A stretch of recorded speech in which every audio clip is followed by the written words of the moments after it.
ایمان کو تازہ رکھنے کے لیے نماز دن میں 5 مرتبہ اپنے مصروفیات سے نکلو.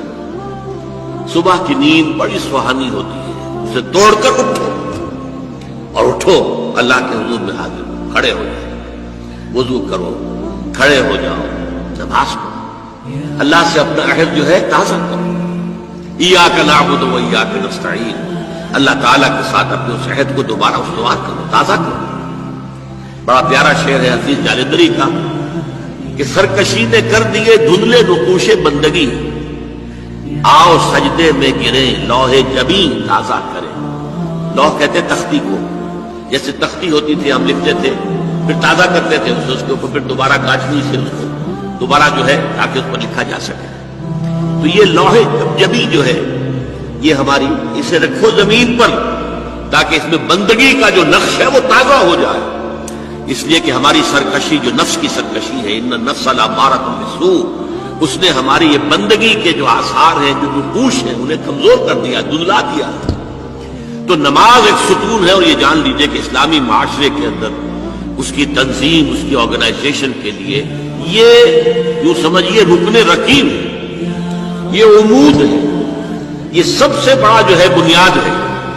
اب آپ کو معلوم ہے کہ اسلامی معاشرے میں ایک فرد ہے مسلمان، اس کی زندگی بھی اگر وہ نمازی ہے اور نماز کا حق ادا کرتا ہے، اس کی زندگی گویا کہ نماز کے گرد گھومتی ہے. اس کا سارا نظام الاوقات جو ہے نماز کے حوالے سے طے ہوگا.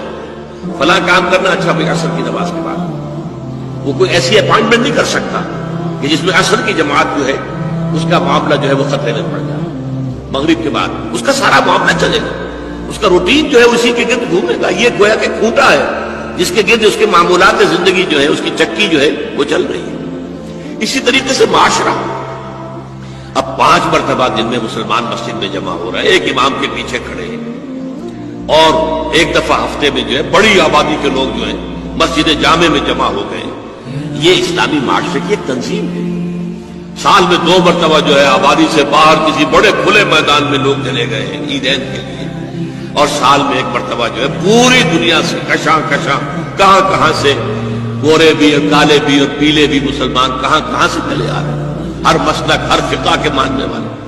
یہ تنظیم ہے جو نماز کے گرد اور حج کے گرد ہو رہی ہے. اور یہ نماز جو ہے در حقیقت بندے کا تعلق اللہ کے ساتھ استوار کرنے کا سب سے بڑا ذریعہ ہے. اس لیے کہ ہمارے معمولات جو ہیں وہ ہمیں اللہ سے غافل کر دیتے ہیں، ہم گم ہو کر رہ جاتے ہیں. بڑا پیارا شعر ہے اقبال کا، کافر کی یہ پہچان کہ آفاق میں گم ہے، مومن کی یہ پہچان کہ گم اس میں ہے آفاق. آفاق میں گم ہو جانا، میرا یہ کام ہے، یہ کام ہے، یہ کام ہے، یہ کام ہے، یہ کرنا، وہاں جانا، وہاں سے وہاں جانا، وہاں سے وہاں جانا، ایک چکر ہے، ایک روٹین ہے. انسان گم ہو گیا، کہاں خدا کا خیال، کہاں آخرت کا خیال، آئے گئی گم ہو گیا. اور ایک وہ ہے کہ جو گویا کہ دنیا میں رہتا ہے، بازار سے گزرا ہوں، خریدار نہیں ہوں.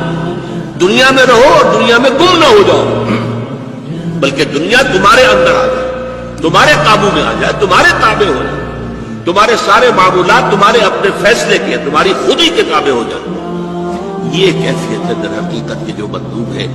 اسی لیے فرمایا حضرت موسیٰ علیہ السلام کی پہلی جو حاضری ہوئی تھی اور اسی میں انہیں رسالت عطا ہوئی، تو اس کی پہلی وحی سورہ طٰہٰ کے شروع کی آیات میں ہے، وَأَقِمِ الصَّلَاةَ لِذِكْرِي. دیکھو میری نماز میرے ذکر کے لیے، میری یاد کے لیے نماز کو قائم رکھو. الصلاۃ عماد الدین حضور فرما رہے ہیں، یہ دین کا ستون ہے.